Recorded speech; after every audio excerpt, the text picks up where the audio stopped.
હા, તો ખબર નહીં કેમ પણ વિડીયો ચાલુમાં જ કટ થઈ ગયો, પણ આપણે એને કન્ટિન્યુ કરીશું. તો સરકાર પાસે ડેટા ઉપલબ્ધ છે. તમે સરકાર પાસેથી ડેટા મંગાવો અને ચેક કરો કે ભાઈ જે લગ્ન નોંધણી થાય છે એ પછી લવ મેરેજ હોય કે એરેન્જ મેરેજ હોય, એમાં છોકરીઓની ઉંમર કેટલી હોય છે? 18 વર્ષ, 19 વર્ષ, 20 વર્ષ, 21 વર્ષ. સામાજિક રીતે શું બધા જ સમાજના લોકો 21 વર્ષથી ઉપરની છોકરીઓ જોડે લગ્ન કરાવે છે કે મોટાભાગના લોકો 21 વર્ષથી ઉપરની છોકરીઓ જોડે લગ્ન કરાવે છે? 21 વર્ષ સુધી તો સમાજ ઠેકાણે પાડી દે છોકરીઓને. એટલે આ 21 વર્ષવાળી જે વાત છે એ કે ભાઈ ઉંમર એમની 21 વર્ષ કરી દો, એ તમારી ટકે એમ નહીં. અને 21 વર્ષ સુધી છોકરી રહેશે કેવી રીતે? એ પોતાના શારીરિક આવેગો ઉપર કેવી રીતે? છોકરાઓને તો ચલો ચારિત્રનો પ્રશ્ન નહીં આવતો, એ એની ગર્લફ્રેન્ડ હોય, એક નહીં બે ગર્લફ્રેન્ડ હોય તો પણ એને આપણે ચરિત્રહીન નહીં કહેતા, એને કેરેક્ટરલેસ નહીં કહેતા. પણ છોકરી જો કોઈની સાથે પ્રેમ સંબંધ રાખે, કોઈ બોયફ્રેન્ડ બનાવે, તો પછી લોકો ઘરે બેસાડી દેતા હોય છે, ભણવાનું છોડાવી દેતા હોય છે, નોકરી કરતી હોય તો નોકરી છોડાવી દેતા હોય છે. તો 21 વર્ષ સુધી છોકરી પોતાના શારીરિક આવેગ ઉપર કેવી રીતે કંટ્રોલ કરશે? છોકરાઓ પર તો તમે આ ચારિત્રના પ્રશ્નો કરતા હતા. આજે આખી તમે રજૂઆત વાંચો તો છોકરીઓની જ વાત છે, છોકરાઓની ક્યાંય વાત જ નહીં. બગાડી જાય છે તો છોકરો બગાડી જાય છે, પુરુષ બગાડી જાય છે. તો પુરુષ ખરાબ છે, નીચ છે, નાલાયક છે, લખો ને એવું. આના આવા પુરુષોને જેલમાં ધકેલો, પુરુષોને આમ કરો તેમ કરો. પુરુષો ઉપર તમે એક શબ્દ નહીં લખ્યો કે પુરુષો બિચારી છોકરીને બોળવીને આમ કરીને તેમ કરીને ફલાણું કરી જાય છે. એ તો તમે નહીં લખ્યું ક્યાંય. બધી જ વાત તમે છોકરીઓની કરી છે, પ્રતિબંધ બી તમે છોકરીઓની વાત કરો છો.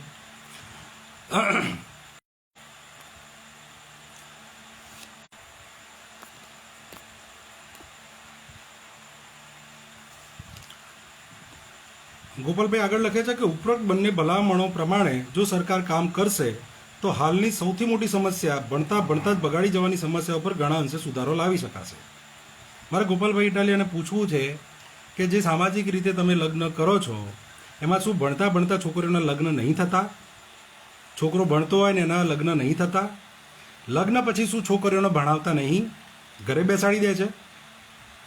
તો લવ મેરેજમાં પણ અથવા તમે જે કહો છો ભાગીને લગ્ન કર્યા, એમાં પણ છોકરીઓ આગળ ભણતી હોય છે, છોકરાઓ આગળ ભણતા હોય છે. એ પછી એમની પરિસ્થિતિ પર આધારે કે એ લોકો કેટલું સર્વાઈવ કરી શકે છે આ સમાજની સામે. પણ ભણતર બગડે છે લવ મેરેજના લીધે, એ વાત અહીંયા સ્વતંત્ર ખોટી સાબિત થાય છે. અને એટલી ચિંતા હોય તો પછી કાયદો બનાવો કે છોકરી ભણતી હોય ત્યાં સુધી આપણે એના લગ્ન નહીં કરાવવાના. અને તો કોઈ સમાજ કાયદો કરે, સરકાર કરશે ત્યારે કરશે. સમાજ તો અત્યારે તમારા કાબૂમાં છે ને. અને પાટીદાર સમાજ પોતાના ધામોમાં બેસીને આવો નિયમ કરે કે છોકરી ભણતી હોય તો એના લગ્ન નહીં કરાવવાના, 21 વર્ષની છોકરી ના થાય ત્યાં સુધી એના લગ્ન નહીં કરાવવાના. સરકાર જ્યારે કાયદો કરે ત્યારે કરે, પણ પહેલાં પાટીદાર સમાજ તો એનું અનુકરણ કરી બતાવે. અને હું માનું છું કે પાટીદાર સમાજ જેવો સમૃદ્ધ સમાજ, આગળ પડતો સમાજ જો આવું કરે તો બીજા લોકો એના અનુસરશે. એટલે 21 વર્ષવાળી વાત જે કરી ને પ્રેક્ટિકલી પોસિબલ નહીં. આ છોકરી પર પ્રતિબંધ મૂકાડવા માટે, પ્રેમ લગ્ન ઘટાડવા માટે, આંતરજ્ઞાતિય લગ્નનો વિરોધ કરવા માટે તમે જે લખ્યું છે ત્યાં સુધી ઠીક છે, પણ પ્રેક્ટિકલી આ શક્ય નહીં. ગુજરાતની તમામ નિર્દોષ, નાબાલિગ, માસૂમ, ભોળી કે મુગ્ધા દીકરીના જીવનને બચાવવા માટે વહેલી તકે નિર્ણય કરશો તેવી અપેક્ષા સાથે જય ભારત. નાબાલિગ 18 વર્ષથી ઉપરની છોકરી કેવી રીતે કહેવાય? કોઈ સામાન્ય માણસ બોલે ને ગોપાલભાઈ તો ચાલી જાય.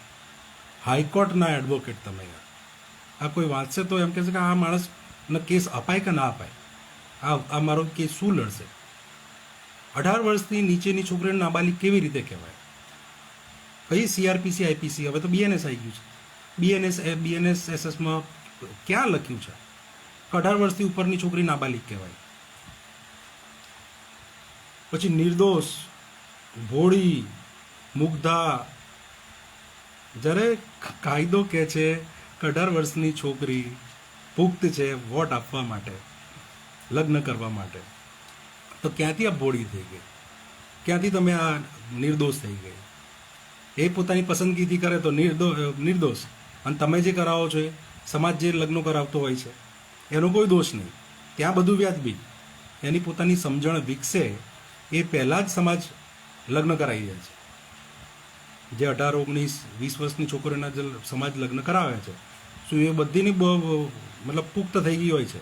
એ બધી તો તમારી જે માન્યતા છે એ પ્રમાણે એને બુદ્ધિ આવી ગઈ હોય છે કે નિર્ણય લઈ શકે અને પોતાનો છોકરો પસંદ કરી શકે. એટલે આ ખોટી દલીલ છે કે પણ મૂળ જે હાર્દ છે આ 4 પેજનો એ છે કે આંતરજ્ઞાતીય લગ્ન ના થવા જોઈએ. હવે પાટીદારો ઘણા સમયથી આ રજૂઆતો કરી રહ્યા છે અને એમના જે ધામો છે ત્યાંથી પણ આ અવાજ આપણને સતત સંભળાઈ રહ્યો છે. તો આવું કેમ થઈ રહ્યું છે? આ સમસ્યાના મૂળમાં, આ રજૂઆતના મૂળમાં કયું કારણ, કયું ફેક્ટર છે? તો તમે અભ્યાસ કરો તો અભ્યાસ કરો ને, આ ડેટા જો ને, ડેટા બી લઈ લો. પહેલો જે કારણ છે એ છે કે પાટીદાર સમાજમાં છોકરાઓ કરતાં છોકરીઓની સંખ્યા ઓછી છે. અને ફક્ત પાટીદાર નહીં, કેટલાય સમાજમાં છે આવું. જે બધા સુધરેલા કહેવાય ને, તો આગળ પડતા સમાજ કહેવાય, પૈસે ટકે સુખી કહેવાય, એ સમાજની અંદર સ્ત્રીઓની સંખ્યા, છોકરીઓની સંખ્યા ઓછી છે. એટલે પોતાના સમાજ માટે છોકરાઓ મળતા નથી અને બહારથી છોકરીઓ લાવવી પડે છે. આ કાયદો પાછો, જે આ બધી રજૂઆતો જે છે ને, એ બહારથી જે છોકરીઓ લાવે ને એના ઉપર લાગુ નહીં પડતો, પણ પોતાના સમાજની છોકરીઓ બીજા સમાજમાં જઈને લગ્ન કરે ને એના પર લાગુ પડે છે.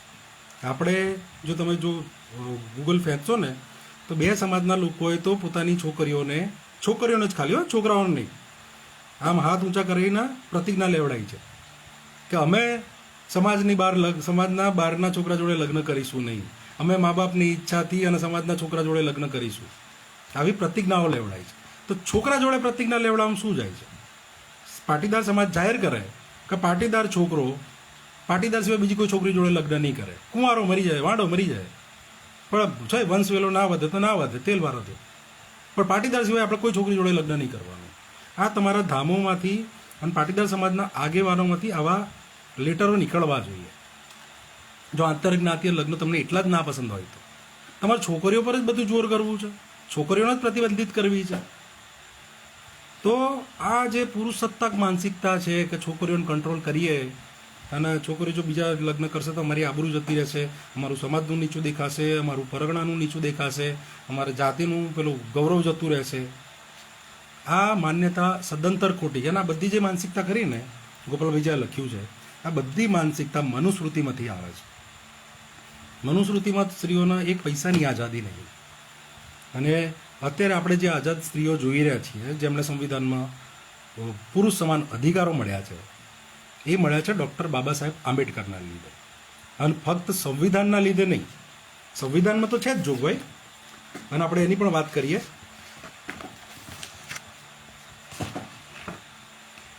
તો આ છે ભારતનું સંવિધાન. કોઈને જોઈતું હોય તો શરૂઆત બુક સ્ટોર પરથી મળી જશે. ઓનલાઈન સર્ચ કરજો sharuaatbookstore.com. એમાં આર્ટિકલ નંબર 14 અને 15 એ સમાનતાનો અધિકાર આપે છે. આર્ટિકલ નંબર 14 છે કાયદા સમક્ષ સમાનતા, સ્ત્રી અને પુરુષ બંને માટે સમાનતા. અને આર્ટિકલ 15 છે ધર્મ, જાતિ, જ્ઞાતિ, લિંગ અથવા જન્મસ્થાનને કારણે કરાતા ભેદભાવનો નિષેધ.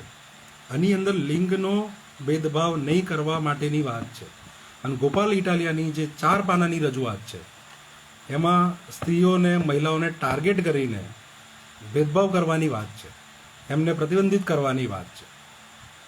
તો ગોપાલ ઇટાલિયાએ જે વાત કરી છે એ સંવિધાનની વિરોધમાં વાત કરી છે. સ્ત્રીઓને, જો મારો વિડીયો કોઈ જોતી હોય અને ગોપાલભાઈને બી કદાચ આ નહીં ખબર હોય કે હિન્દુ સમાજ ખરો ને એ વેર વિખેર સમાજ છે. બ્રાહ્મણોએ પૈસા બનાવવા, લોકોને લૂંટવા, ધર્મના નામે બેવકૂફ બનાવવા સિવાય બીજું કશું નહીં કર્યું. જ્યારે દેશ આઝાદ થયો તો સમગ્ર ભારતના હિન્દુઓ એક સરખા નિયમથી, એક સરખા કાયદાથી ચાલતા નહોતા. ક્યાંક એક પત્ની રાખ હતો તો ક્યાંક બહુપત્નીત્વ હતું, ક્યાંક નાની ઉંમરની 5 વર્ષની 6 વર્ષની છોકરીઓ જોડે લગ્ન થતા હતા, ક્યાંક છોકરીઓના વારસામાં ભાગ મળતો હતો, ક્યાંક નહોતો મળતો, ક્યાંક પિતા તરફથી મળતો હતો, ક્યાંક નહોતો મળતો, ક્યાંક પતિ તરફથી મળતો હતો, ક્યાંક નહોતો મળતો. એ રીતે છૂટાછેડામાં પણ અલગ અલગ નિયમો હતા. એ રીતે વારસાઈમાં, દત્તકમાં આ બધા અલગ અલગ નિયમો હતા. એટલે હિન્દુ સમાજ જેના પર તમે ગૌરવ કરો છો, હિન્દુ ધર્મ જેના પર ગૌરવ કરો છો, એની પાસે કોઈ વ્યવસ્થિત કાયદો જ નહોતો કે તમે તમામ હિન્દુઓ, કે પછી પાટીદાર હોય, દરબાર હોય, રાજપૂત હોય, કે પછી XYZ જ્ઞાતિ હોય, કોળી હોય, ઠાકોર હોય, કે XYZ હોય, બધા જ સમાજના અલગ અલગ નિયમો, અલગ અલગ રીતે પોતાના લગ્નો મેનેજ કરતા હતા. કોઈ એક નિયમ નહોતો. અને બધાને એક નિયમમાં બાંધવાનું જે કામ કર્યું એ ડૉક્ટર બાબા સાહેબ આંબેડકરે કર્યું. આજે બીજેપી RSS વાળા અને હિન્દુવાળા તે હિન્દુત્વની આઈડિયોલોજી લઈને ચાલે છે અને એક દેશ, એક સંવિધાન, એક કાયદો બનાવવાની વાત કરે છે, મુસ્લિમોના 3 તલાકનો વિરોધ કરે છે, મુસ્લિમ પર્સનલ લોનો વિરોધ કરે છે અને તમામને એક કાયદાથી બાંધવાની વાત કરે છે. હિન્દુઓમાં આવા એક કોમન કાયદા નહોતા અને એ કોમન કાયદા ડૉક્ટર બાબા સાહેબે બનાવ્યા, જેનું નામ છે હિન્દુ કોડ બિલ. અને જ્યારે બાબા સાહેબે હિન્દુ કોડ બિલ ઇન્ટ્રોડ્યુસ કર્યું ત્યારે એમનો ભયંકર વિરોધ થયો હતો. એમને હિન્દુ વિરોધી કીધા હતા, ગદ્દાર કીધા હતા, દેશદ્રોહી કીધા હતા, હિન્દુ ધર્મનું નખ્ખો દવાડવા બેઠા છે એવું કીધા હતા. છાપાઓમાં પણ આવું છપાતું હતું. અને 2 સેક્શન પાસ થયા અને પછી વિરોધ એટલો બધો વધી ગયો કે જવાહરલાલ નહેરુએ પડતું મૂકવું પડ્યું. બાબા સાહેબે રાજીનામું મૂક્યું. બાબા સાહેબનું રાજીનામું તમે જરા વાંચજો, ગૂગલમાં સર્ચ કરજો, તમને બાબા સાહેબનું રાજીનામું મળી જશે. અથવા બાબા સાહેબનું રાજીનામું જો તમારે જોઈતું હોય તો બાબા સાહેબનું પુસ્તક છે, એમનું જીવન ચરિત્ર ધનંજય કીર દ્વારા લિખિત છે અને ડૉક્ટર PG જ્યોતિકર દ્વારા લિખિત છે અને ડૉક્ટર પરિહાર નું પણ છે. તો એમનું જીવન ચરિત્ર વાંચો, એમાં એમનું આખું રાજીનામું મૂકેલું છે. તો રાજીનામામાં આ પણ એક કારણ હતું કે સાલા તમે કામ જ નહીં કરવા માગતા. હિન્દુ કોડ બિલ, જેના પર મને આશા હતી કે આ દેશના લોકો એક કાયદાથી બંધાશે અને એમનામાં સામાન્ય એક સમજણ વિકસશે, તમે એ જ પાસ નહીં કર્યું. અને આ હિન્દુ કોડ બિલ, આનાથી હિન્દુ મહિલાઓ, ભારતીય મહિલાઓ, એમના અધિકારો સુરક્ષિત થયા. આ કામ કોઈ હિન્દુએ નહીં કર્યું, એક નોન હિન્દુએ કર્યું. હિન્દુએ જેને બહિષ્કાર કરી દીધો હિન્દુ સમાજમાંથી, મંદિરમાં નહોતા ઘૂસતા, પાણી નહોતા પીવા દેતા જાહેર જગ્યાએથી, એમને જોડે બેસીને ભણવા નહોતા દેતા, એ માણસે હિન્દુ સમાજને એક કરવાનું, એક કાયદામાં પરોવવાનું કામ કર્યું. તમામ હિન્દુ મહિલાઓને જેટલા પણ અત્યારે અધિકારો મળે છે, બાપની પ્રોપર્ટીમાં પણ ભાગ મળે છે ને સાસરી પક્ષમાંથી પતિને પ્રોપર્ટીમાંથી પણ ભાગ મળે છે, જે મોટે ભાગે હિન્દુ મહિલાને નહોતું મળતું પહેલાં. તો એ ભાગ મળે બંને બાજુથી, એ કામ બાબા સાહેબે કર્યું. આ બાજુ હિન્દુઓમાં પહેલાં શું થતું હતું અને આજે પણ કેટલાક સમાજમાં થાય છે કે બાપની પ્રોપર્ટી હોય ને એમાં મહિલાઓને ભાગ નહીં આપતા. અને ખાસ કરીને પાટીદાર મહિલાઓને કહું છું કે તમારા બાપની જે પ્રોપર્ટી છે કે જમીનો છે તો 7/12માં તમારું નામ છે, વસિયતનામામાં તમારું નામ છે, ચેક કરજો. અને બીજી મહિલાઓને પણ કહું છું કે તમે ચેક કરજો કે પપ્પાની પ્રોપર્ટીની અંદર કાં તો જે જમીનો છે એની અંદર શું ખાતેદાર તરીકે તમારું નામ એડ કરવામાં આવ્યું છે. ઘણા લોકો તો એડ જ નહીં કરતા કે પછી જ્યારે ભાગ પાડવાના થાય ભાઈઓ વચ્ચે આજે એડ નહીં કરતા. તો વિચારો કે આઝાદી પહેલાં અને આ હિન્દુ કોડ બિલ નહોતું ત્યારે મહિલાઓની સ્થિતિ શું હશે. તો હવે કાયદામાં જોગવાઈ છે એટલે તમારે ભાગ આપવો પડે છે. અને સેમ પતિ બાબતે છે કે પતિ જો વહેલો મરી જાય તો પછી પેલા લોકો ભાગ, જે એના જે ભાઈઓ છે અથવા જેઠ દિયર, એ લોકો ભાગે લઈ લેતા હતા. આ બાજુ કશું નહોતા આપતા, છોકરાને ભાગ આપે પણ જે મહિલા છે, વિધવા છે, એને ભાગ નહોતો મળતો. તો સ્ત્રીને પુરુષના અથવા મૃતક પતિના હિસ્સે આવતી જમીન કે જાયદાદ એ મળે, એ કામ બાબા સાહેબ કરીને ગયા. અને આ જે સમાનતા આપીને ગયા ને, આ જે અધિકારો સુરક્ષિત કરીને ગયા, આજે પણ કેટલા હિન્દુવાદીઓને, જળ જાતિવાદીઓને, આજે મનુવાદીઓને આજે પણ ખૂંચે છે.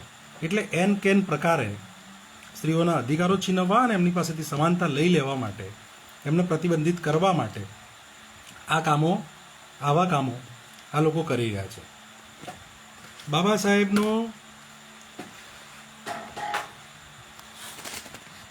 સાહેબે જ્યારે સંવિધાન લખી લીધું અને જે છેલ્લો દિવસ હતો સંવિધાન સભાનું છેલ્લું ભાષણ, જાતિ વિશે અને સંવિધાન બધી વાત કરવાની છે આપણે.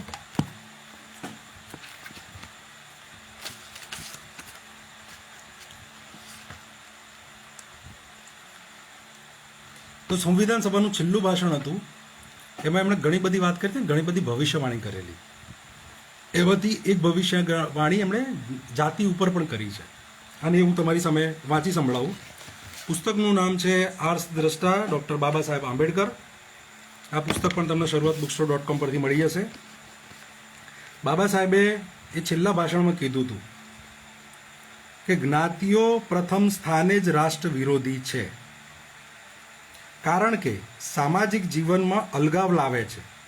તે રાષ્ટ્ર વિરોધી પણ છે, કારણ કે તે જ્ઞાતિ વચ્ચે ઈર્ષા અને દ્વેષ ઉત્પન્ન કરે છે. ખરેખર આપણે રાષ્ટ્ર બનવા માગતા હોઈએ તો આપણે આપણી તમામ મુશ્કેલીઓ દૂર કરવી જોઈએ. રાષ્ટ્ર હોઈએ ત્યારે જ બંધુત્વ હકીકત બને છે. બંધુત્વ વિનાની સમાનતા અને સ્વતંત્રતા રંગના કૂછડા, એટલે કે આપણે કલરકામ ઉપરથી કરવું, કૂછડા મારવા કરતાં વધુ ગાઢ બનશે નહીં. એટલે મતલબ ઉપરથી જ ખાલી આવરણ કરવાનું. તમે જેટલા પણ લોકો આંતરજ્ઞાતીય લગ્નનો વિરોધ કરી રહ્યા છો, અસલમાં તમે લોકો હિન્દુ એકતાનો વિરોધ કરી રહ્યા છો. તમે લોકો ઈચ્છતા જ નહીં કે હિન્દુ સમાજ એક થાય, એક હિન્દુ બીજા હિન્દુની પડખે ઊભો રહે. અને એટલા માટે જ તમે જાતિઓનું અસ્તિત્વ ટકાવી રાખવા માંગો છો, જ્ઞાતિઓનું અસ્તિત્વ ટકાવી રાખવા માંગો છો. 4-10 લોકો આંતરજ્ઞાતીય લગ્નો કરો ને તો જાતિના આગેવાનો, સમાજના આગેવાનો ફફડી ઉઠે છે. કાંઈ હવે અમારી જાતિ ખતરામાં આવી જશે, અમારી જાતિનો નાશ થઈ જશે, અમે અમારી જાતિ પર ગૌરવ કઈ રીતે લઈશું, અમારી જાતિની છોકરી પેલી જ્ઞાતિમાં જતી રહી, અમારી જાતિના છોકરાએ પેલી જ્ઞાતિમાં. આ છોકરાઓમાં બી કેટલાક પ્રશ્નો થાય છે. છોકરાઓમાં પણ એમ કહેતા કે છોકરો ભણ્યો ગણ્યો ડૉક્ટર બન્યો, અને છોકરી કોણ લાવતા કે બીજા સમાજમાંથી, તો એના રૂપિયાનો જ્ઞાનનો આ દલીલ કરે છે. અમે જોયેલું બી છે, સોશિયલ મીડિયામાં ઘણા લોકો લખતા હોય છે કે સમાજે એના આટલો બધો પાલ્યો પોસો મોટો કર્યો, આટલા રૂપિયા કમાતા કર્યો, આટલા સારા હોદ્દા પર જતો રહ્યો, અને એનો લાભ કોને મળ્યો તો કે બીજી જાતિની છોકરીને મળ્યો. તો આંતરજ્ઞાતીય લગ્નનો વિરોધ છોકરાઓએ પણ સહન કરવો પડતો હોય છે, છોકરાઓનો પણ વિરોધ થાય છે. તો જ્ઞાતિ સદંતરે દેશ વિરોધી પ્રવૃત્તિ છે, અને એનો જેટલો જલ્દી નાશ થાય ને એટલું જલ્દી હિન્દુ એકતા થશે. તમે ઘણીવાર કહેતા હો છો કે હિન્દુઓ એક નહીં થતા, એકબીજાને પડખે નહીં ઊભા રહેતા. જ્યારે કોમી હુલ્લડો થાય છે તો અમુક જ્ઞાતિના જ લોકો તમને આગળ પડતા દેખાય છે, એમાંય ખાસ પછાત સમાજના. અમુક જ્ઞાતિના લોકો નહીં ઊભા રહેતા. ઘણા લોકોએ જેમણે કોમી તોફાનો ભાગ લીધો છે એમને ખબર હશે કે આ બાજુથી 100 હિન્દુનું ટોળું હોય અને સામેથી 10 મુસલમાન જો દોડતા આવે તો આ 100 લોકો ભાગી જાય છે. તો કેમ ભાગી જાય છે? કારણ કે આ લોકો વચ્ચે ભાતૃભાવ નહીં. એમને ખબર છે કે મળશે ને તો પટેલ મળશે, મળશે તો પ્રજાપતિ મળશે, મળશે તો ઠાકોર મળશે, હિન્દુ નહીં મળતો ત્યાં. કારણ કે તમે બધા અલગ અલગ છો, અને પેલા મુસલમાન છે એ ત્યાં મુસલમાનોમાં એ નહીં જોતા કે ભાઈ આ મુસલમાન મર્યો કે પેલો મુસલમાન મર્યો, એ એમાં સૈયદ મરી ગયો કે પઠાણ મરી ગયો, એમના માટે મુસલમાન મરતો હોય છે. જ્યારે આપણે ત્યાં જે મરતો હોય છે ને હિન્દુઓમાં, એ કોઈક જાતિનો માણસ મરતો હોય છે. એનું જ્યારે સ્મશાન યાત્રા નીકળે તો સૌથી વધારે રોષ જે તે જાતિના લોકોમાં હોય છે, જે તે જ્ઞાતિના લોકો, પરગણાના લોકોમાં હોય છે. ઇવન શહીદોમાં પણ એમ થાય છે, સરહદ પર શહીદ થાય અને એની જે યાત્રા નીકળે તો એમાં જાતિના લોકો સૌથી વધારે હોય છે. ગામના લોકો કે આખા તાલુકાના લોકો કે આખા જિલ્લાના લોકો એની અંદર તમે જો સંખ્યા કાઢો તો પરગણાના લોકો વધારે હોય છે. ગૌરવ બી લેતા હોય શહીદીનું તો પણ જાતિના લોકો વધારે ગૌરવ લેતા હોય છે. હિન્દુ મરી ગયો ને હિન્દુ શહીદ થઈ ગયો એવું ગૌરવ નહીં લેતા, કારણ કે હિન્દુઓમાં જે અલગાવ પેદા કરે છે ને એ જાતિઓ છે. તમે કદાચ ધર્મનો વિરોધ કરતા હોત કે ભાઈ હિન્દુ છોકરી મુસલમાનમાં ગઈ તો એક સમજી શકાય કે તમારું ભાઈ ધર્મમાંથી એક સંખ્યા ઓછી થઈ જાય છે અને આમ થાય ને તેમ થાય, એ હું સમજી શકું છું કે ભાઈ દરેક ધર્મમાં હોય છે આ કે ભાઈ અમારી છોકરી ના જવી જોઈએ, કે અમારો છોકરો ના જવો જોઈએ બીજા ધર્મમાં, અને આ બહુ સામાન્ય કોમન ફેક્ટ. પણ હિન્દુમાં લગ્ન કરે એમાં તમને શું વાંધો છે? એમાં તમને શું સમસ્યા છે? છોકરી પાટીદાર હોય, છોકરો દરબાર હોય, છોકરી રાજપૂત હોય ને છોકરો ઠાકોર હોય, તો એમાં શું સમસ્યા છે તમને? હિન્દુમાં લગ્ન કરવા દો. તમે તમારા પરગણામાં, તમારી જાતિઓમાં કાયદા કરો કે ભાઈ આંતરજ્ઞાતીય લગ્ન જો કરશે તો અમને કોઈ વાંધો નહીં, અથવા અમે એ લોકોને પ્રોત્સાહન રકમ આપીશું, અથવા એમનું અમે સ્વાગત કરીશું, અમે એના સંતાનને સ્વીકારી લઈશું. તમે સરકારને શું લાભો? ગોપાલભાઈ સરકારને પૂછ્યું છે કે ભાઈ અલગ અલગ કેટેગરીના લોકો જો લગ્ન કરશે તો પેલો પ્રશ્ન થશે. તમે 4 કેટેગરી મૂકી, SC, ST, OBC અને EWS. તો 4 તો હિન્દુ છે. તમે આદિવાસીને બી હિન્દુ કહો છો, દલિતોને બી હિન્દુ કહો છો, ઓબીસી તો હિન્દુ છે જ, અને ઈડબ્લ્યુએસ જનરલ એ પણ હિન્દુ છે. તો જ્યારે હિન્દુની અંદર લગ્ન કરે, બરાબર, તો તમને ક્યાં કેટેગરીના પ્રશ્નો નડે છે? તમે સ્વીકારી લો ને એને, પણ તમે નહીં સ્વીકારતા એટલે તમને પ્રશ્નો થાય છે. તો જાતિઓ જ્યાં સુધી તમે છોડશો નહીં, તોડશો નહીં, ત્યાં સુધી હિન્દુ ખતરામાં રહેવાનો છે ને હિન્દુ લઘુમતીમાં રહેવાનો છે અને લઘુતા ગ્રંથિથી પીડાવાનો છે. બાબા સાહેબનું એક બીજું પુસ્તક છે ને, દરેક માણસે જે પણ આંતરજ્ઞાતીય લગ્નનો વિરોધ કરતો હોય ને એણે વાંચવા જેવું છે. એ છે જાતિનો વિનાશ. ગોપાલભાઈ ઇટાલિયાએ ખાસ વાંચવા જેવું છે. એમાં બાબા સાહેબ એવું કહે છે કે આંતરજ્ઞાતીય લગ્ન ખરા ને એ તમારી હિન્દુ એકતા માટે બહુ જરૂરી છે. તમારે હિન્દુ સમાજને મજબૂત કરવા માટે અને તમારા સામાજિક દૂષણો દૂર કરવા માટે ખૂબ જરૂરી છે. જ્યાં સુધી તમે આંતરજ્ઞાતીય લગ્નો એક નહીં કરો, તમારા લોહી એક નહીં થાય, ત્યાં સુધી હિન્દુ સમાજ એક નહીં થાય. એના તમે ઉદાહરણો જોઈ લો.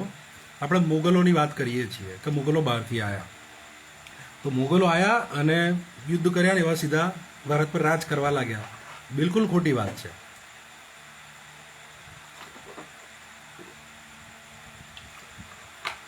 પહેલા આવ્યો બાબર, પછી આવ્યો હુમાયું, પછી આવ્યો અકબર. ત્રણ પેઢી ભારતમાં યુદ્ધ કરીને થાકી ગઈ, પણ એમનો મેળ જ નહોતો પડતો. એમનો ભારતમાં ટકવા જ નહોતા દેતા. હિન્દુઓ જે હતા ને ખૂબ યુદ્ધો કરતા હતા. રાજપૂતોએ ભયંકર યુદ્ધો કરેલા. અને અકબર એણે જોયું કે સારું રાજપૂતોને હરાઈ શકાય એમ નહીં, અને સારું કોમ બોમ મજબૂત છે, ભયંકર લડે છે. બીજા બી છે, પણ રાજપૂતો બહુ લડતા હતા, જબરજસ્ત ફાઇટ આપી. એ નિર્વિવાદ છે. તો આ કોમ હારતી નહીં, હાર માનતી નહીં, અને લડે જબરજસ્ત. અને અમને લડવામાં આપણે પતી જઈશું, આમાં ક્યારેય શાંતિથી આપણે રાજ નહીં કરી શકીએ. તો એમણે પછી લગ્ન પોલિસી લાવ્યા, અને પછી અકબરે રાજપૂતો સાથે લગ્ન ચાલુ કર્યા, અને રાજપૂત રાજાઓએ એમની છોકરીઓ, એમની બહેનોના લગ્ન કરાવ્યા. અને આ ઐતિહાસિક છે ભાઈ, ઇતિહાસના પુસ્તકોમાં નોંધાયેલું છે. તમે ગૂગલ પર સર્ચ કરી શકશો, મુગલ રાજપૂત મેરેજીસ લિસ્ટ, આટલું તમે ગૂગલ કરશો ને તો પણ તમને બહુ મોટું લિસ્ટ મળી જશે. બદલામાં શું થયું કે સમજો કે ગોપાલ ઇટાલિયા એક રાજા છે, એમણે લગ્ન કર્યા ગોપાલભાઈની બેન સાથે. ગોપાલ ઇટાલિયાને કીધું ભાઈ તમારું રાજ છે ને, તમારું રાજ રહેશે ને તમારું શુભો રહેશે, તમારી રાજ સત્તામાં અમારી કોઈ દખલ નહીં. હવે અકબર થઈ ગયો જમાઈ, તો જમાઈ સામે યુદ્ધ કોણ કરે? કોઈ ના કરે. પણ જમાઈ એમ કે આપણે બે ભેગા થઈને પેલા પર યુદ્ધ કરવું છે, તો જમાઈ જોડે તૈયાર. સત્તામાં તો કોઈ ખતરો આવતો જ નહીં. તો મોગલોએ જ્યારે લગ્ન કરવાના ચાલુ કર્યા ને એના પછી એમની સત્તા ભારતમાં સ્થાયી થઈ, અને મોગલ રાજપૂત જે ગઠબંધન બન્યું એના પછી મોગલ સામ્રાજ્ય વિકસ્યું. એનાથી ભારતમાં ફાયદો એ થયો કે જે વારે ઘડે હુમલાઓ થતા હતા, જે તે આવીને મારી કૂટીને જતું હતું. ઇતિહાસ વાંચજો તમે કે મોગલો આવ્યા ને એ પહેલાં ભારતમાં ભયંકર લૂંટફાટ થતી હતી. કોઈ પણ બહારથી આવીને લૂંટી ફૂટીને જતું રહેતું હતું, કોઈ પણ આવીને મારી તૂટીને જતું હતું. એટલા બધા વિખરાયેલા હતા. હિન્દુઓ બી એટલા બધા વિખરાયેલા હતા, રાજાઓ રજવાડાઓ એટલા બધા વિખરાયેલા હતા કે કોઈ પણ આવીને મારીને જતું રહેતું હતું. પણ મોગલોએ રાજપૂતો સાથે જે લગ્ન વ્યવહાર ચાલુ કર્યા એનાથી લોહી એક થયા. એમનો જે છોકરો થયો, તમે કીધું ને કેટેગરીનો પ્રશ્ન, તો એમનો જે છોકરો થયો, હવે મા રાજપૂત અને પપ્પા મોગલ, તે કોને નફરત કરે? એ કોને પોતાનો ના ગણે? તેણે બંનેને પોતાના ગણ્યા.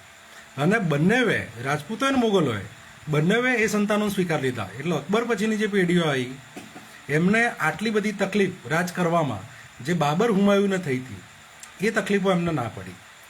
અને પછી જે ગઠબંધન બન્યું એ ગઠબંધનોએ ધમાલ મચાવી દીધી અને ભારત પર શાંતિથી રાજ કર્યું. અને એના લીધે જે બહારથી જે આક્રમણો થતા હતા, જે વિરોધો સહન કરવા પડતા હતા, એ સહન ઓછા કરવા પડ્યા. અને ભારતમાં જે પ્રગતિ થઈ, તમે જે બધા મોન્યુમેન્ટ્સ જોવો છો આજે, ભારતના બધા જે સ્થાપત્યો જોવો છો, અને મુગલ સ્થાપત્ય તમને એની અંદર વધારે દેખાય છે, એનું કારણ જ રાજપૂત મોગલનું જે ગઠબંધન બન્યું અને સામાજિક વ્યવહારો બન્યા, એમના જે લગ્ન વ્યવહારો થયા એના લીધે થયું. પછી તો વાણિયા બ્રાહ્મણ બી જોડાયા, એમણે રાજસત્તામાં બી ભાગીદારી લીધી. એ જ હતા તાનસેન, માનસિંહ, બરાબર. એ લોકોએ બી પછી એમણે મોગલોનો વેપાર સંભાળી લીધો. એમણે એમના દરબારોમાં બેસીને એમની બુદ્ધિ, ચાણક્ય બુદ્ધિનો ઉપયોગ કરીને શાસન કરવામાં એમણે મદદ કરી. તો આ થયું લગ્નોના લીધે. જો રાજપૂતોએ મુગલો સાથે લગ્ન ના કર્યા હોત તો ભારતમાં મુગલોનું શાસન સ્થાપિત ના થાત. એ લોકો સતત લડતા રહેત. તો ભારતની અંદર તો ચલો બહારના લોકો થયા, પણ ભારતની અંદર હિન્દુ જે રાજાઓ છે, અત્યારે હવે રાજા તો જતા રહ્યા છે, પણ હિન્દુ જે જાતિઓ છે એ લોકો જો એકબીજા સાથે લગ્ન નહીં કરે, એકબીજા જોડે સામાજિક વ્યવહારો નહીં કરે, તો ક્યારેય શાંતિ સ્થપાશે નહીં. આજે પાટીદાર મુખ્યમંત્રી વારંવાર બને છે અને ઓબીસીને લાગે છે અમારા જોડે અન્યાય થાય છે. જીપીએસસી ભરતી કૌભાંડ હમણાં આપણે જોઈ ગયા કે કેવી રીતે ઓબીસીના યુવાનોને ઓછા માર્ક્સ આપવામાં આવ્યા અને એમને ફેલ કરવામાં આવ્યા અને અપરકાસ્ટના લોકો સિલેક્ટ થઈ ગયા. તો આ જે જાતિગત અન્યાય થયો ઓબીસી સમાજને, ઓબીસી હિન્દુ જ છે ને, એ કેમ થયો? કારણ કે જે ઇન્ટરવ્યૂ બોર્ડમાં અપરકાસ્ટના લોકો બેઠા છે એમના ઓબીસી પોતાના લાગતા જ નથી. જ્યાં લાભ લેવાની વાત આવશે ને ત્યાં બધા પોતાની જાતિ પોતાના પરગણાના લોકોને લાભ આપવાનું વિચારશે. એ ત્યાં એ નહીં જો કે પેલો બી હિન્દુ છે ને આ બી હિન્દુ છે, શું ફરક પડે? ઓબીસી સિલેક્ટ થઈ જાય તમને શું ફરક પડે? ઓબીસી હિન્દુ જ છે ને. તેમ છતાં તમે ઓબીસીને જ્યારે લાભ આપવાના હોય ત્યારે ઓબીસીને હિન્દુ કન્સિડર કરતા નહીં, પોતાના કન્સિડર કરતા નહીં. એવું જ સત્તામાં છે. સત્તામાં પણ તમે બીજી જાતિઓને તમે વંચિત રાખો છો. એ જ રીતે આર્થિક બાબતે, બીજી યોજનાકીય બાબતે તમે એ લોકોને વંચિત રાખો છો. એસસી એસટીનું જે બજેટ ફાળવવાનું હોય વસ્તી પ્રમાણે, હિન્દુ સરકાર જ છે, ભાજપની કોંગ્રેસ બી હતી ત્યારે અને કોંગ્રેસની સરકાર હતી ત્યારે, બંનેની સરકારો હિન્દુ સરકારો રહી છે ગુજરાતમાં. મુસ્લિમોની ક્યારેય સરકાર જ નહીં બની. તેમ છતાં આઝાદીના આટલા વર્ષ પછી પણ એસસી એસટી ઓબીસીની વસ્તી પ્રમાણે બજેટ આજ સુધી ફાળવ્યું નહીં.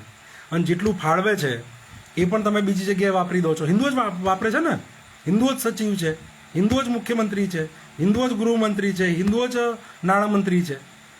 કારણ કે એમના આદિવાસી અને દલિત એમનો પોતાનો લાગતો નથી, એ પોતાની જાતિનો નહીં. એટલે તમે જુઓ જે ક્રિમી લેયર લઈને આવ્યા છે, હમણાં સુધી એસસીનું ક્રિમી લેયર 2.5 લાખ રૂપિયા હતું. વાર્ષિક 2.5 લાખ રૂપિયા કમાય તો એને અમુક યોજનાઓનો લાભ મળે, 2.5 લાખથી વધારે હોય તો ના મળે.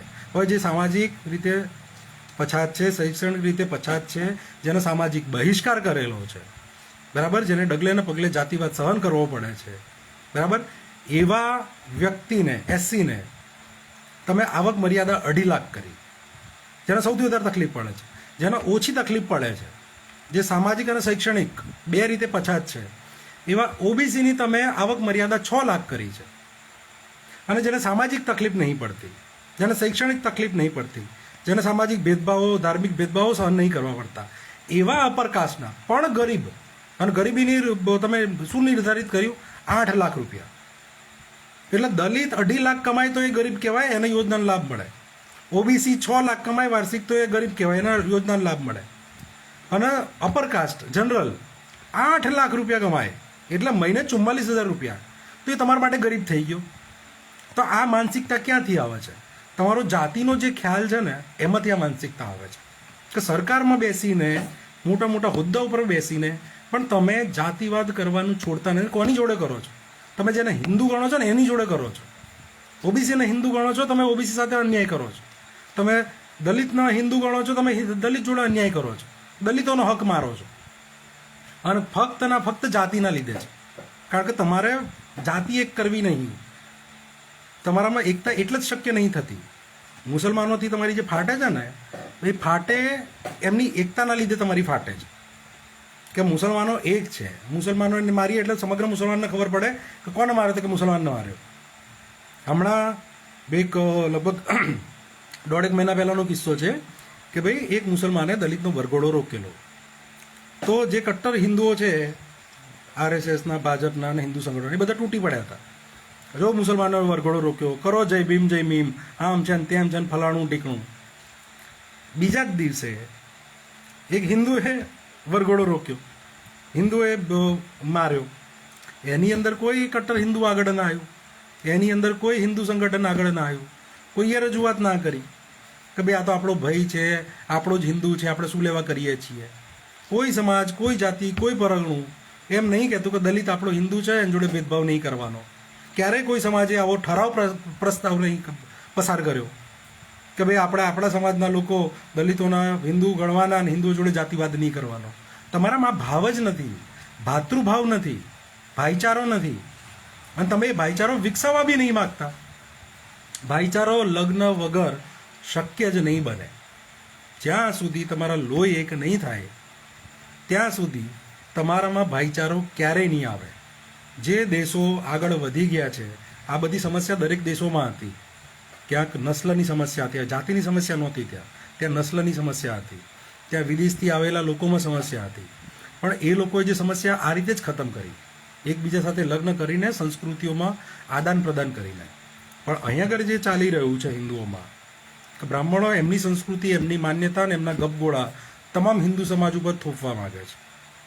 અને હિન્દુ સમાજની જે જાતિઓ છે એ પોતાના બધાથી અલગ રાખવા માગે છે, એ કોઈની સાથે ભળવા નહીં માગતા. અને એ જાતિઓમાં બી પરગણાઓ એ પણ એકબીજાથી અલગ રહેવા માગે છે, એ પણ એકબીજા જોડે ભળવા નહીં માગતા. તમે એકબીજામાં ભળશો નહીં તો તમારા ભાતૃભાવ ક્યાંથી પેદા થશે? તમે સમજો, પાર્ટીના નામે ક્યારેક ભેગા થાઓ છો, તમે ક્યારેક સંગઠનના નામે ભેગા થાઓ છો. હમણાં ચૈતરભાઈ વસાવાને જેલમાં પૂર્યા તો આમ આદમી પાર્ટીના લોકોએ પણ આંદોલન કર્યું. કેમ કર્યું? કારણ કે તમારી પાર્ટીનો છે, તમારામાં એક કોમન ફેક્ટર છે પાર્ટી. તમારી પાર્ટીનો MLA છે એટલે અમે એના માટે કરીશું. ગોપાલ ઇટાલિયા ચૂંટણી લડ્યા, બરાબર? ગોપાલ ઇટાલિયા પાટીદાર છે, ચૈતર વસાવા આદિવાસી છે, તો આદિવાસીએ જઈને ત્યાં પાટીદારનો ચૂંટણી પ્રચાર કર્યો. કેમ કર્યો? કારણ કે બંને એક પાર્ટીના છે, એમનામાં કોમન ફેક્ટર પાર્ટી છે. હિન્દુઓમાં કોમન ફેક્ટર શું છે? કશું નહીં. તમે કેવા ખાતરના હિન્દુઓ છો? તમારા જે ધાર્મિક અધિકારો છે અલગ અલગ છે. હમણાં યુપીમાં તમે જુઓ, યાદવે કથા કરી તો એને ચોટી કાપી નાખી, ટકલો કરી નાખ્યો, એના પર બ્રાહ્મણી સ્ત્રીનો પેશાબ લઈને એના પર છાંટ્યો, માર માર્યો. શું ફરક પડે બ્રાહ્મણ કથા કરે અને યાદવ કથા કરે, પાટીદાર કથા કરે? શું ફરક પડે? બે પાટીદારોનો કિસ્સા છે કુર્મીઓના. એક મહિલા હતી કુર્મી, જે કુર્મી એટલે પાટીદાર, પટેલ જ. એ કથા કરતી તો એના ફોન પર ધમકીઓ મળવા માંડી કે તમે શુદ્ર છો, તમારાથી કથા ના થાય. તમે જુઓ, તમને ધાર્મિક અધિકારો એક નહીં તમારા. તમે જાતિઓમાં, વર્ણમાં એ રીતે ધર્મના નામે વહેંચેલા છો. તમારો પ્રશ્ન મૂળ આ છે, તમે જે અલગ રહેવા માગો છો ને અલગતા બનાવી રાખવા માગો છો, એ સમસ્યા છે. છોકરીઓ સમસ્યા નહીં. છોકરીઓ ક્યાં ગઈ ભાગીને? પાટીદાર છોકરી ઠાકોર જોડે લગ્ન કરે, હિન્દુમાં તો લગ્ન કર્યા છે, ક્યાં ભાગીને ગતી રહી? એને ભાગેલા લગ્ન કેવી રીતે કહેવાય? પાટીદાર સમાજે સંમતિ કેમ ના આપે કે ભાઈ ઠાકોર હિન્દુમાં લગ્ન કરશે તો અમને કોઈ વાંધો નહીં? કમસે કમ એટલી જાહેરાત તો કરો. મુસલમાન જોડે પ્રોબ્લેમ છે, મુસલમાન જોડે ના કરાવશો, પણ તમારે અંદર તો ચાલુ કરો. તમે અંદરની તો જાહેરાત કરો કે પાટીદાર છોકરીઓ હિન્દુ કોઈ પણ જાતિમાં લગ્ન કરશે તો સમાજ એને સ્વીકારી લેશે. મા બાપનો એટલી છૂટ આપો તમે. મા બાપનો એટલો મોટો વિરોધ નહીં હોતો જેટલો સમાજનો અને પરગણાના નેતાઓનો હોય છે, અને સમાજના જે ઠેકેદારો હોય છે ને એમનો હોય છે. અને એ જ લોકો આ અંડ સંડ 4 પાનાની દલીલો કરીને આંતરજ્ઞાતીય લગ્નો રોકવા માગે છે. તો આંતરજ્ઞાતીય લગ્નો તમે જો નહીં કરો તો તમારામાં ક્યારેય એકતા નહીં થાય. બાબા સાહેબના પુસ્તકની એક વાત કરીને આપણે વિડીયો હવે એન્ડ કરીએ કે પુસ્તક છે જાતિનો વિનાશ, દરેક હિન્દુ વાંચે. બાકી આ પુસ્તક વગર તમારી કોઈ હિન્દુ એકતા થવાની નહીં. તમને મોગલોએ કૂટ્યા, અંગ્રેજોએ કૂટ્યા, અંદર એકબીજાને તમે આજે પણ કૂટી રહ્યા છો, આજે બી એકબીજાનું શોષણ કરી રહ્યા, લોહી પી રહ્યા છો. ભવિષ્યમાં પણ બીજો દેશ આવશે, બીજી બહારથી વિદેશી આક્રમણ આવશે. તમારા આ ભાગલાવાદી ધર્મ, ભાગલાવાદી જાતિઓ, ભાગલાવાદી વર્ણ વ્યવસ્થાનો ઉપયોગ કરીને તમારા પર રાજ કરશે. બાબા સાહેબ લખે છે, મારા વિચારથી આંતરજ્ઞાતીય વિવાદ તેનો સાચો ઉપાય છે. જ્યાં સુધી લોહીના સંબંધો નહીં બને, લોકોમાં આત્મીયતા પેદા નહીં થાય, અને જ્યાં સુધી આત્મીયતા એટલે કે પોતાના હોવાનો ભાવ પેદા નહીં થાય, ત્યાં સુધી જાતિઓ દ્વારા જન્મેલો ભેદભાવ સમાપ્ત નહીં થાય. એક હિન્દુ મુખ્યમંત્રી બને ને તો બધાને એમ થવું જોઈએ કે ભાઈ અમારો મુખ્યમંત્રી છે. પણ આજે આપણે બધાને ખબર છે કે પાટીદાર મુખ્યમંત્રી છે. એના પહેલાં બી એક પાટીદાર મુખ્યમંત્રી હતા, એના પહેલાં બી પાટીદાર મુખ્યમંત્રી હતા. ગુજરાતમાં દલિત આદિવાસી મુખ્યમંત્રી બન્યા જ નહીં. ઓબીસી મુખ્યમંત્રી ખબર નહીં ક્યારે બનશે. અને આ દરેકના મનમાં છે કે ભાઈ અમારો મુખ્યમંત્રી નહીં બનતો. આ સમાજનો મુખ્યમંત્રી બને છે, આ જાતિનો મુખ્યમંત્રી બને છે. એ તમને પોતાનો લાગતો જ નહીં એ માણસ. અને તમે જુઓ એ માણસ જે કામ કરે છે મુખ્યમંત્રી બનીને અથવા તો ગૃહમંત્રી બનીને જે નિવેદનો આપે છે એ ક્યારેક ગુજરાતી તરીકે નિવેદન આપતો જ નહીં. ગુજરાતી તરીકે તમે જુઓ વાત કરતા જ નહીં. એ હિન્દુ બનીને વાત કરતા હોય છે, કાં તો પોતાના જાતિના બનીને વાત કરતા હોય છે. એ ક્યારેય બધાના હિતો એ સાચવતા જ નહીં. તો આ ભાતૃભાવ છે ને ત્યાં સુધી પેદા નહીં થાય જ્યાં સુધી તમે આંતરજ્ઞાતીય લગ્નો નહીં કરો. આંતરજ્ઞાતીઓનો વિરોધ મતલબ ધર્મ તમારી હિન્દુ એકતા તોડવાની વાત છે આ. અને પછી જેવી તમે હિન્દુ એકતા તોડશો ને એટલે બીજા અહીં તમારી બૂચ મારશે, જેમ પહેલાં તમારી મારી ગયા હતા. હવે 2-3 વાત કરી લઉં ઇતિહાસની કે ભાઈ મોગલોએ રાજપૂતો જોડે લગ્ન વ્યવહારો કર્યા. એના પછી રાજપૂતો અને મોગલોએ ભેગા થઈને બીજા હિન્દુ રાજાઓને હરાવ્યા. આ પણ ઇતિહાસ છે. તમે શિવાજીની વાત કરો છો, હમણાં ઔરંગઝેબવાળું પિક્ચર જોયું, કેવા નીચ અને હલકા લોકો છે. ઔરંગઝેબ મુસલમાન બતાવે અને શિવાજીને હિન્દુ બતાવે એટલે વાત પતી ગઈ. પણ શિવાજી જોડે મુસલમાનો હતા એમની સેનામાં અને સારા સારા હોદ્દા પર હતા. તો ઔરંગઝેબ જોડે પણ સારા સારા હિન્દુ હોદ્દાઓ પર હિન્દુઓ હતા. 2 રાજાઓ લડતા હતા અને તમે હિન્દુ મુસલમાનની લડાઈ બતાવી. પણ મોગલો જીત્યા ને તો એટલે જીત્યા કે હિન્દુ રાજાઓ એમને મદદ કરી. અને હિન્દુ રાજા એટલે મદદ કરી કારણ કે એમને રોટી બેટીના વ્યવહારો કરે, સાથે બેસીને લોકો જમી શક્યા, સાથે બેસીને એમને બહુ સસરા જમાઈ બન્યા. ત્યારે ભવિષ્યમાં પણ આમ જ થશે કે જે આગળ પડતી જાતિઓ છે એ લોકોને સાધી લેવામાં આવશે અને બીજી જાતિઓ પર રાજ કરવામાં આવશે. અને પાટીદાર સમાજનો ઉપયોગ અત્યારે આ રીતે કરવામાં આવી રહ્યો છે, બીજી જાતિઓને, પછાત જાતિઓનું શોષણ કરવા માટે. તમારે તો આગળ આવીને દાખલો બેસાડવો જોઈએ કે જો અમે પ્રગતિશીલ જાતિ છીએ, અમે હિન્દુ સમાજને એક કરી રહ્યા છીએ, અમે હિન્દુ લગ્ન કરે તો અમને કોઈ વાંધો નહીં. એના બદલે આંતરજ્ઞાતીય લગ્નો ના થાય તો સમાજની છોકરીઓને તકલીફ પડે, એમની આઝાદી છીનવાય, એવી રજૂઆતો તમે MLA બનીને કરો છો. આગળ સમાજના લોકો પણ તમે આવેદનપત્ર આપી આવ્યો છો. ધામોમાં બેસીને તમે મિટિંગોમાં તમે આવા નિર્ણયો લો છો. તો આ તમે તમારા સમાજનું, તમારી જાતિઓનું અને તમારા હિન્દુ ધર્મનું, હિન્દુ એકતાનું તોડવાના કામ તમે આવી રજૂઆતો કરીને કરી રહ્યા છો. તો આ સાથે આજનો વિડીયો એન્ડ કરીએ છીએ. કોઈને કંઈ પ્રશ્ન હોય તો કોમેન્ટમાં પૂછજો, બરાબર? તો હું કોમેન્ટમાં એનો જવાબ આપીશ. તો ના, પુસ્તકો વાંચજો ભાઈ. દરેક બાબત ઉપર હું કંઈ ફેસબુક વિડીયો ના કરું, બરાબર? મારી પાસે બી લખવાનું વાંચવાનું ઘણું કામ છે. વિડીયો કરવાના ચક્કરમાં 2 દિવસથી મારું આ બધું કામ અટકેલું છે. હું જે નવા પુસ્તકો છાપવાને એ કરી નહીં શકું. એટલે તમે પુસ્તકો વાંચજો. જે રેફરન્સ પુસ્તકો આપ્યા મેં તમને એ પુસ્તકો વાંચજો. મારી વાત કેટલી સાચી છે ને તમે જાતે પણ ચેક કરજો. કૌશિકભાઈએ કીધું ને ગોપાલભાઈનો વિરોધ કરી દીધો, હિન્દુનો વિરોધ કરી દીધો એટલે સાચા એવું ના સમજતા. તો આ સાથે હું આ વિડીયો એન્ડ કરું છું. જય ભીમ, જય ભારત.